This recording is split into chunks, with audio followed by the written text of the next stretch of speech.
Eh bien, nous laissons maintenant la parole à Monsieur Jean César, directeur général de l'Institut français du cheval et de l'équitation. Monsieur le chef de département, monsieur le président de la Fédération française d'équitation, mesdames, messieurs les élus, cher Guillaume Henry, je suis très heureux d'être parmi vous ce soir pour ce moment qui marque peut-être une nouvelle page, en tout cas je le souhaite, des relations entre la FFE et l'Institut français du cheval et de l'équitation. Je voudrais commencer par remercier donc Monsieur Liévaux et puis son directeur général pour son accueil aujourd'hui. Effectivement, je crois que c'est un symbole. A priori, quand on parle de cheval, on ne pense pas toujours à la culture, mais il y a effectivement une dimension culturelle dans la pratique de l'équitation. Et nous avons un patrimoine équestre riche en France, il faut le dire. Et je crois que voilà, c'est une bonne chose qu'on soit ici ce soir. Quelque part, je pourrais dire, c'est peut-être notre troisième tutelle. Nous avons 2 tutelles dans l'établissement, les sports, l'agriculture et pourquoi pas la culture demain. En tout cas, un ministère de la Culture qui nous a accompagnés tout le temps pour ce dossier, et notamment dans nos relations avec l'UNESCO. Et je voudrais le saluer ce soir, parce que je pense que sans vous, nous ne serions pas ici. Je voudrais également signaler et remercier l'association France PCI, alors PCI pour Patrimoine culturel immatériel, qui est en fait l'association qui regroupe tous ceux qui travaillent en fait sur le patrimoine culturel français immatériel. Ça va, je crois, de la cuisine française, et également le cheval et bien d'autres choses encore. Et c'est vrai que cette association également nous a accompagnés. Alors, Guillaume Henry a refait l'histoire un petit peu de ce dossier. J'avais prévu de dire quelques mots, mais je ne vais pas rebondir là-dessus. C'est vrai qu'il y a eu le rôle du cadre noir important, avec notamment Patrice Franchet-Despéret et puis le comité scientifique qui a porté ce dossier. Depuis, effectivement, il y a eu de nombreuses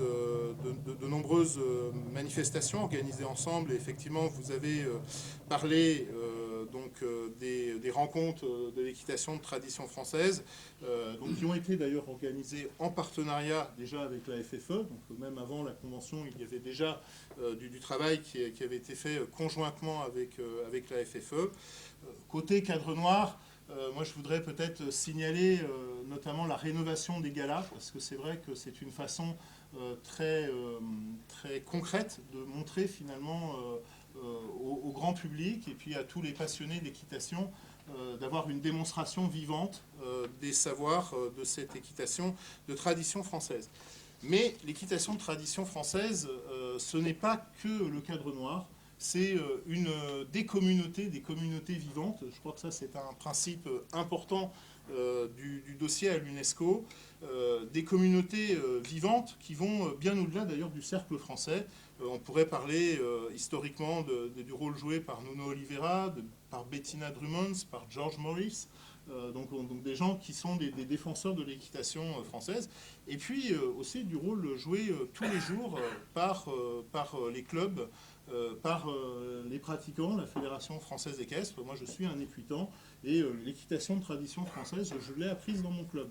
Et donc, je crois que voilà, il faut signaler que cette pratique, en fait, aujourd'hui, c'est quelque chose, pas seulement du passé, mais quelque chose de vivant. Et si nous signons aujourd'hui une convention avec la FFE, c'est bien pour faire vivre ce patrimoine et le transmettre ensemble. L'axe stratégique du futur COP de l'Institut français du cheval, c'est son positionnement pour être demain un peu plus au service des acteurs de la filière. Et donc c'est pour ça que je me réjouis aujourd'hui de cette signature de convention, parce que l'IFCE veut apporter son expertise, veut travailler tous les jours avec les acteurs de la filière et être à leur service. Et je pense, quand je dis les acteurs de la filière, ce soir, je pense plus particulièrement donc, à la Fédération française d'équitation. Et donc je souhaite que cette convention, elle permette de marquer en fait une nouvelle étape dans les relations entre l'IFCE et la Fédération française d'équitation. une relation confiante, de partenariat, qui produisent surtout des résultats concrets, parce que je sais que, Monsieur le Président, vous êtes très attentif au concret et au visible, et que ce soit au service, effectivement, de tous les pratiquants et de tous les centres équestres de France. Et ça, je pense que c'est une belle ambition pour nos deux institutions de servir cela. L'équitation de tradition française, peut-être en dire quelques mots, c'est d'abord peut-être le respect de l'animal, le développement d'une connivence avec son cheval. Finalement, le rêve de tous les cavaliers, c'est de devenir centaure. J'ai une citation en tête, je ne sais plus qui c'est, je crois que c'est le général Lotte, mais je parle sous le contrôle de Guillaume Henry. Il me semble qu'il avait dit, avant même d'y avoir pensé, il le fait. Hein, c'est ça, c'est lui qui avait dit ça.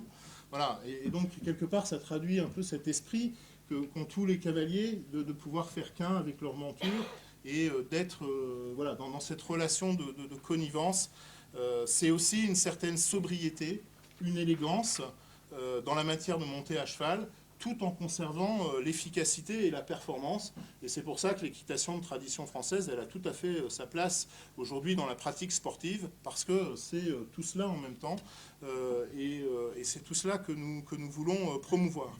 Donc cette convention, elle a cette ambition de créer cette synergie commune avec la fédération équestre, et puis vous pouvez donc compter voilà, sur l'engagement de l'Institut français du cheval et de l'équitation à vos côtés. Je vous remercie de votre attention.